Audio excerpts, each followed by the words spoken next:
Assalamualaikum warahmatullahi wabarakatuh. Waalaikumsalam warahmatullahi wabarakatuh. Halo teman-teman, selamat datang di podcast kami. Semoga kalian semua selalu diberikan kesehatan, kemudahan dalam belajar, dan selalu dalam lindungan Allah SWT. Sebelumnya, perkenalan dulu nih. Sebelumnya, kenalkan nama aku Nur Istiqomah. Nama aku Putri Tania Santika. Nah, pada kesempatan kali ini tuh kita akan membahas nih salah satu tema yang lumayan sensitif, tapi sangat penting nih untuk dipahami di seumuran kita maupun di kalangan usia manapun, yaitu tentang aborsi serta pembuahan di dalam maupun di luar rahim menurut pandangan Islam. Nah, betul banget nih, topik ini sering menjadi perbincangan karena berkaitan nih dengan kehidupan manusia, kesehatan, perkembangan teknologi, dan juga hukum agama. Nah, kadang kita tuh cuma dengar informasi aja nih dari media sosial atau dari orang lain tanpa mengetahui penjelasan yang sebenarnya. Nah, padahal sebagai seorang muslim, kita itu perlu memahami suatu persoalan berdasarkan Al-Quran, hadis, dan pendapat para ulama. Nah, benar banget. Nih, jadi di podcast kali ini tuh kita tidak bermaksud untuk menyinggung pihak manapun, tapi hanya ingin menambah wawasan aja supaya itu kita bisa memahami nih bagaimana Islam memandang persoalan ini tuh dengan lebih bijaksana. Nah, sebelum bahas hukumnya nih ya, kita mulai dulu kali ya dari pengertian. Nah, Putri, sebenarnya apa sih yang dimaksud dengan aborsi itu? Jadi, aborsi itu adalah penghentian kehamilan nih sebelum janin mampu hidup di luar kandungan. Nah, aborsi sendiri itu sebenarnya dibagi menjadi dua ya teman-teman. Yang pertama itu ada aborsi spontan. Nah, aborsi spontan itu adalah keguguran yang terjadi secara alami nih karena kondisi kesehatan ibu maupun janin. Nah, hal ini tuh tentu bukan sesuatu yang diinginkan ya, dan bukan merupakan dosa karena terjadi di luar kemampuan manusia. Nah, yang kedua itu ada aborsi yang disengaja. Nah, aborsi yang disengaja ini tuh tindakan menggugurkan kandungan nih karena dengan obat-obatan atau tindakan medis sebelum si bayinya tuh lahir. Oh, berarti kita itu emang harus bisa bedain ya antara keguguran sama aborsi yang disengaja. Iya, benar banget, Nur. Nah, karena tuh keduanya sebenarnya punya penyebab dan hukumnya nih yang berbeda-beda ya, teman-teman. Nah, Islam tuh ngelihat nih niat dan penyebabnya yang terjadi pada suatu peristiwa tersebut gitu. Jadi tuh kita tidak semua kehilangan janin itu disebut sebagai perbuatan yang dilarang. Kalau kita lihat nih kehidupan sekarang, apa aja sih penyebab seseorang itu bisa ngelakuin aborsi?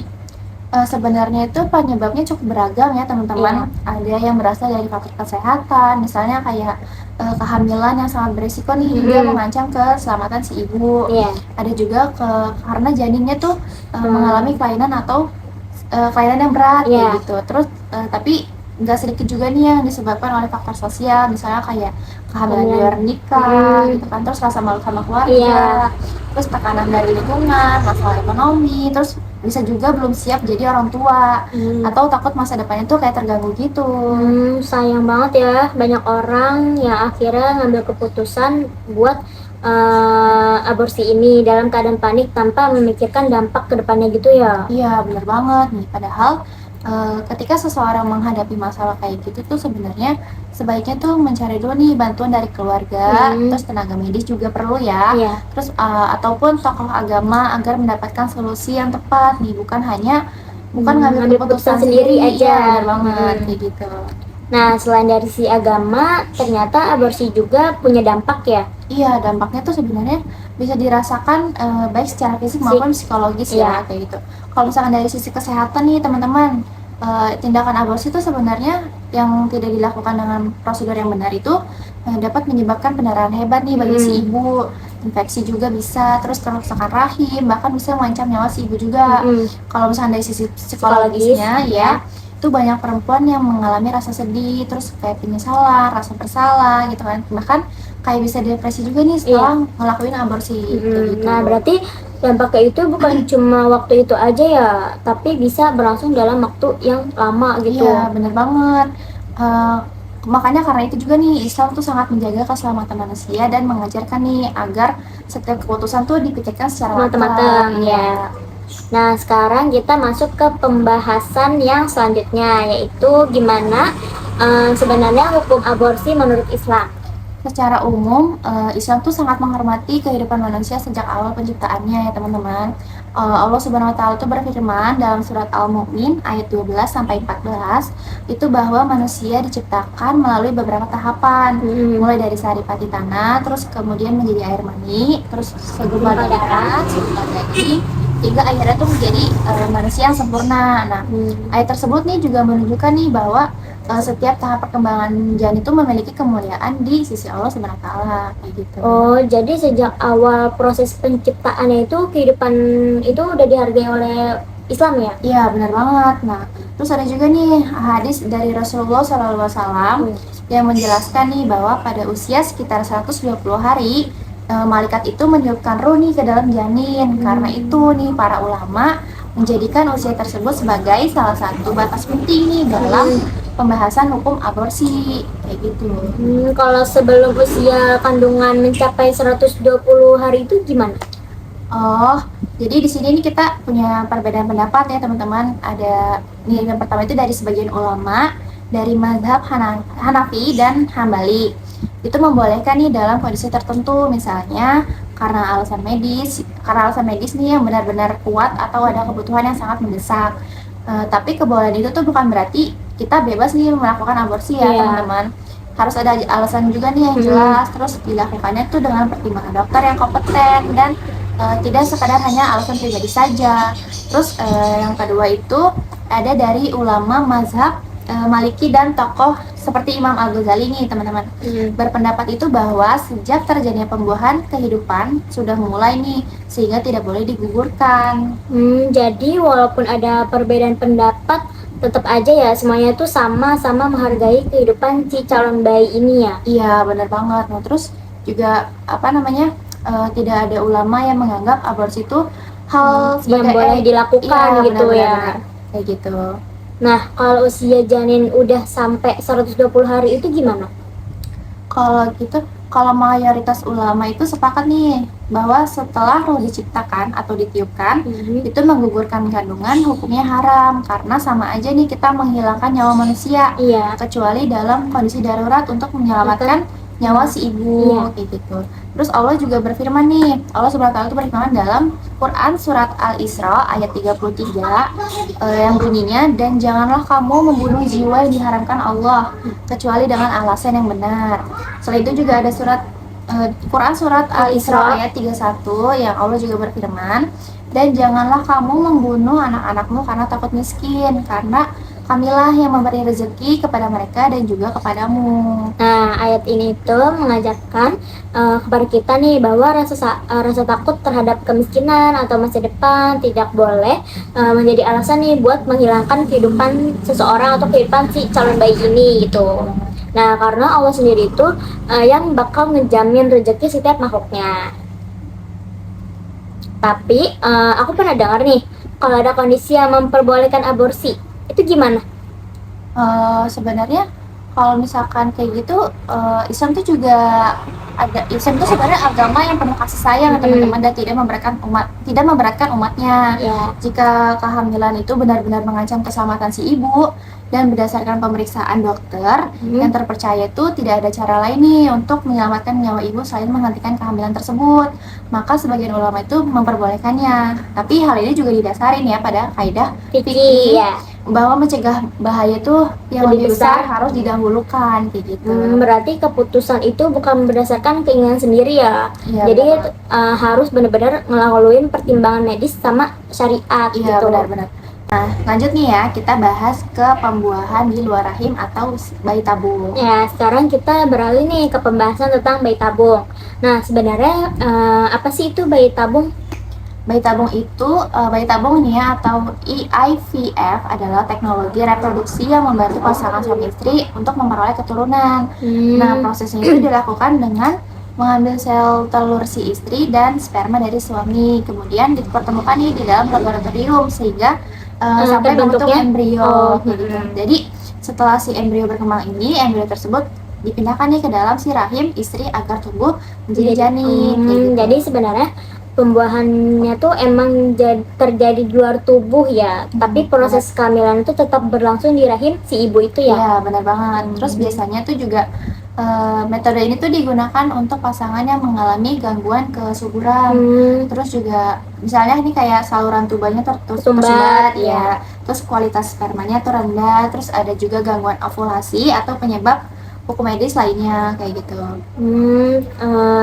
Kalau menurut Islam itu hukumnya gimana? Kalau menurut Islam itu sebenarnya pada dasarnya itu diperbolehkan. Majelis Ulama Indonesia itu juga memperbolehkan nih program bayi tabung apabila memenuhi syarat dan syariat misalnya. Misalnya itu kayak spermanya itu berasal dari suami yang sah. Terus yang kedua itu ada ovum yang berasal dari istri yang sah juga. Terus yang ketiga itu embrio itu ditanam kembali ke rahim istri sendiri. Terus dilakukan ketika masih ada dalam ikatan pernikahan tuh yang sah. Terus tujuannya itu untuk membantu pasangan yang emang kesulitan ya sama gangguan kesuburan. Betul. Berarti Islam itu nggak menolak ya kemajuan ilmu pengetahuan zaman sekarang ya? Iya, nggak menolak sama sekali. Justru Islam tuh mendorong perkembangan ilmu pengetahuan selama tidak bertentangan nih dengan syariat dan tetap menjaga nilai-nilai agama kayak gitu. Nah, kalau gunain donor sperma atau donor sel telur itu gimana? Kalau itu tidak diperbolehkan ya teman-teman. Begitu juga dengan menggunakan rahim perempuan lain nih atau yang dikenal dengan surrogate mother kayak gitu. Karena hal tersebut itu sebenarnya menyebabkan ketidakjelasan nih antara nasab dan garis keturunan si anak nanti. Iya, padahal menjaga keturunan tuh merupakan salah satu tujuan utama syariat Islam ya teman-teman. Kayak gitu. Nah, selain itu, Islam juga menjaga kehormatan keluarga. Nah, sampai hubungan keturunan harus itu tetap jelas ya. Nah, selanjutnya itu ada pembuahan di dalam rahim. Nah, selain bayi tabung, ada juga nih namanya inseminasi buatan atau pembuahan di dalam rahim. Iya, benar banget. Ada inseminasi buatan nih yang dilakukan dengan cara memasukkan sperma ke dalam rahim istri menggunakan bantuan medis. Nah, terus jika sperma itu berasal dari suami sendiri dan dilakukan dalam pernikahan yang sah ya teman-teman, maka hukumnya itu diperbolehkan. Tapi kalau misalkan menggunakan sperma donor, hukumnya haram karena melibatkan laki-laki lain di luar hubungan pernikahan kayak gitu. Jadi intinya hukumnya itu tetap sama ya, tapi cuma jaga kejelasan nasab aja. Iya, benar banget kayak gitu. Nah, dari pembahasan hari ini, menurut kalian apa sih hikmah yang bisa kita ambil? Kalau menurut saya itu hikmah yang pertama adalah kita belajar nih bahwa setiap kehidupan itu merupakan amanah dari Allah Subhanahu wa taala, sehingga tuh kita harus dijaga dan dihormati. Yang kedua itu kita juga belajar nih untuk tidak mengambil keputusan hanya berdasarkan emosi aja atau tekanan dari lingkungan sekitar kayak gitu teman-teman. Yang ketiga, kita juga harus memahami bahwa perkembangan teknologi itu sebenarnya boleh dimanfaatkan ya selama tetap mengikuti aturan syariat agama Islam kayak gitu. Nah ya, di sini juga saya juga belajar bahwa Islam itu bukan cuma agama yang mempersulit aja nih. Nah, Islam itu agama yang memberikan solusi tetapi tetap menjaga nilai-nilai kehidupan, kemanusiaan dan keturunan. Nah, setelah pembahasan tentang aborsi, pembuahan di dalam dan di luar, selanjutnya ada pembahasan tentang ini udah belum sih Bu? Pandangan Islam tentang aborsi. Ulang. Gak apa-apa. Lanjut, taruh kita spasi dulu. Nah, setelah kita di sini ya, Ibu dari sini ya. Ya, setelah pembahasan. Oke. Nah, di sini pembahasan kita beralih setelah pembahasan pandangan Islam tentang aborsi ini, aku mau nanya nih sama Putri. Putri, tadi itu kita udah bahas tentang hukum aborsi, tapi aku penasaran nih, kenapa sih Islam itu begitu jaga kehidupan manusia sejak masih berada di dalam kandungan? Pertanyaannya bagus banget ya teman-teman. Nah, jadi itu dalam Islam kehidupan manusia itu adalah amanah nih dari Allah Subhanahu wa taala, bahkan sebelum seseorang lahir ke dunia. Nah, Allah itu juga udah netapin rezeki ya teman-teman, umur, amal dan takdirnya kayak gitu. Nah, hal ini tuh juga dijelasin nih dalam hadis Rasulullah SAW yang diriwayatkan oleh Imam Bukhari dan Imam Muslim. Nah, jadi Rasulullah tuh bersabda nih bahwa penciptaan manusia itu berlangsung secara bertahap di dalam rahim. Setelah 40 hari menjadi air mani, lalu 40 hari berikutnya menjadi segumpal darah, lalu 40 hari berikutnya menjadi segumpal daging. Nah, setelah itu Allah juga mengutus malaikat untuk meniupkan ruh serta menetapkan 4 perkara, yaitu rezekinya, terus ajalnya, amalnya, dan apakah ia tuh termasuk orang yang bahagia atau yang celaka. Jadi dari hadis ini tuh kita bisa memahami bahwa kehidupan manusia itu punya nilai yang sangat mulia di sisi Allah Subhanahu wa taala kayak gitu. Masya Allah, berarti sejak masih berada di dalam kandungan pun manusia sudah mendapatkan perhatian dari Allah ya? Iya, benar banget. Jadi karena itu tuh Islam sangat melarang ya tindakan untuk yang dapat menghilangkan kehidupan tanpa alasan yang dibenarkan kayak gitu.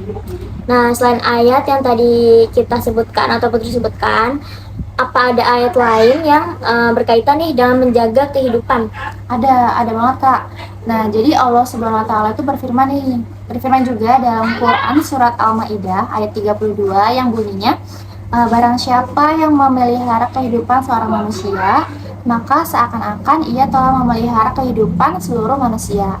Nah, walaupun ayat ini berbicara dalam konteks Bani Israel, para ulama nih menjelaskan juga nih bahwa ayat tersebut mengandung pelajaran penting bahwa menjaga kehidupan manusia itu merupakan perbuatan yang sangat mulia. Iya, benar. Nah, jadi kita itu diajarkan untuk menghargai kehidupan, bukan cuma soal seorang lahir aja nih, tapi sejak awal diciptakannya gitu. Iya, benar banget. Terus tambahan juga nih dari tentang maqasid syariah ya. Iya, benar ya. Nah, aku juga pernah nih dengar istilah maqasid syariah tuh apa sih hubungannya dengan pembahasan kita yang sekarang nih? Kalau maqasid syariah itu adalah tujuan utama yang ditetapkannya dalam hukum-hukum Islam. Ada 5 pokok hal yang dijaga nih dalam Islam, yaitu yang pertama itu menjaga agama, terus menjaga jiwa, yang ketiga menjaga akal, yang keempat menjaga keturunan, dan yang kelima itu menjaga harta. Nah, jadi pembahasan tentang aborsi dan bayi tabung ini sebenarnya sangat berkaitan ya dengan dua tujuan tersebut, yaitu menjaga jiwa dan menjaga keturunan kayak gitu. Jadi berarti semua aturan Islam itu sebenarnya bertujuan untuk melindungi manusianya itu ya? Iya, benar. Jadi tuh kadang kan kita merasa ya suatu aturan itu berat banget kayaknya. Padahal sebenarnya itu aturan dibuat demi kebaikan manusia itu sendiri ya. Kayak gitu. Nah, selanjutnya ada tambahan nih dari Fatwa Majelis Ulama Indonesia. Nah, kalau di Indonesia sendiri itu bagaimana pandangan para ulama mengenai bayi tabung? Kalau Majelis Ulama Indonesia atau MUI yang biasa kita kenal itu menjelaskan nih bahwa program bayi tabung itu sebenarnya diperbolehkan apabila yang tadi ini sperma dan sel telur itu berasal dari pasangan suami istri yang sah. Terus embrionya itu ditanamkan kembali ke dalam si rahim istrinya sendiri gitu. Tapi kalau misalkan menggunakan donor sperma, donor sel telur ataupun donor ibu pengganti ya benar, itu hukumnya tidak diperbolehkan karena dapat menimbulkan ketidakjelasan nasab sedikit gitu. Berarti pendapat ulama Indonesia juga sejalan ya dengan prinsip-prinsip syariat ulama atau syariat Islam. Benar banget, benar banget. Nah, sekarang kita ada nih contoh kasusnya. Supaya lebih mudah dipahami, boleh kita kasih contoh kasus yang sederhana nih. Boleh dong. Oke. Misalnya kalau dari aku nih misalnya ada pasangan suami istri nih yang udah menikah, terus selama bertahun-tahun tuh tapi belum dikaruniai anak nih karena ada saluran tuba istrinya tuh yang tersumbat. Terus dokter tuh kemudian menyarankan program bayi tabung menggunakan sperma suami dan sel telur istrinya sendiri. Nah, dalam kondisi seperti itu tuh mayoritas ulama memperbolehkan karena tidak melibatkan pihak ketiga dan bertujuan dengan membantu pasangan itu memperoleh keturunan kayak gitu. Jadi kalau semisalnya sperma berasal dari laki-laki lain itu nggak boleh ya? Iya, itu tidak diperbolehkan sama sekali ya teman-teman, karena akan menyebabkan tadi itu ketidakjelasan garis keturunan si anak nanti kayak gitu. Padahal juga dalam Islam kan, dalam Islam sendiri juga kan menjaga nasab itu kan merupakan hal yang sangat penting ya agar hak anak-anak itu tetap terjaga kayak gitu. Nah, selanjutnya ada hikmah nih untuk bukan kehidupan kita doang nih, tapi kehidupan teman-teman juga yang menonton. Iya, benar banget. Nah, menurut aku nih pembahasan ini tuh bukan cuma tentang hukum halal atau haramnya ya. Iya, benar banget. Nah, yang paling penting itu adalah bagaimana kita mengambil hikmah nih dari suatu pelajaran yang kita dapat kayak gitu. Iya. Jadi tuh kita belajar nih, di sini kita belajar untuk lebih menghargai kehidupan, terus juga lebih bertanggung jawab dalam menjaga diri, serta tidak melakukan perbuatan yang dapat membawa penyesalan di kemudian hari kayak gitu. Nah, Selain itu juga nih teman-teman, bagi pasangan suami istri yang sedang menuju keturunan, kita juga belajar bahwa usaha itu sebenarnya boleh dilakukan, boleh banget malah termasuk dengan bantuan teknologi ya, ya. benar. Tapi tetap juga nih harus berada dalam batas-batas yang diperbolehkan sama syariat kayak ya. gitu. Nah, kita juga diingatkan nih supaya nggak mudah menghakimi orang lain karena setiap orang itu memiliki ujiannya berbeda-beda dan memiliki kemampuan masing-masing. Nah, yang harus kita lakukan ini itu beri dukungan, mendoakan dan mengajak teman-teman nih kepada jalan yang baik secara ajaran Islam Iya, gitu. benar banget Nur. Jadi Islam adalah Islam sendiri itu kan agama yang mengajarkan kasih sayang, tapi juga memberikan aturan nih agar kehidupan manusia itu tetap terjaga dengan baik. Nah, sebelum kita mengakhiri podcast kita kali ini nih, saya mau ajak teman-teman buat ngambil satu pelajaran penting. Nah, setiap kehidupan adalah karunia Allah Subhanahu wa taala. Nah, oleh karena itu, setiap keputusan yang berkaitan dengan kehidupan harus dipikirkan dengan matang, nggak buru-buru dan selalu meminta petunjuk kepada Allah nih melalui doa serta musyawarah dengan orang-orang yang ahli. Iya. Dan juga semoga setelah mendengarkan podcast kita kali ini, kita juga jadi lebih paham nih bahwa Islam itu bukan agama yang mempersulit ya teman-teman. Justru Islam itu memberikan nih jalan keluar yang terbaik dan dengan tetap menjaga nilai kemanusiaan, kesehatan, dan kehormatan keluarga. Maka dari itu mari kita terus belajar agar setiap ilmu yang kita miliki itu dapat diamalkan dalam kehidupan sehari-hari. Nah juga semoga Allah Subhanahu wa taala selalu melindungi dan membimbing kita menuju ke jalan yang benar. Amin. Amin ya rabbal alamin. Alhamdulillah, itu pembahasan kita mengenai aborsi, pembuahan di dalam maupun di luar rahim menurut pandangan Islam. Nah, semoga pembahasan sederhana yang dapat kita kasih ini dapat menambah pengetahuan kita semua dan membuat kita semakin bijak nih dalam memahami persoalan yang berkaitan dengan kehidupan manusia. Iya, amin amin ya rabbal alamin. Makasih juga nih buat teman-teman yang udah mendengarkan podcast kita sampai selesai. Jika ada kekurangan dalam penyampaian, kita mohon maaf sebesar-besarnya karena kami juga di sini masih terus belajar ya. Benar. Ya. Semoga apa yang kita sampaikan nih bisa menjadi ilmu yang bermanfaat. Amin ya rabbal alamin. Nah, sekian dari kita. Wassalamualaikum warahmatullahi wabarakatuh.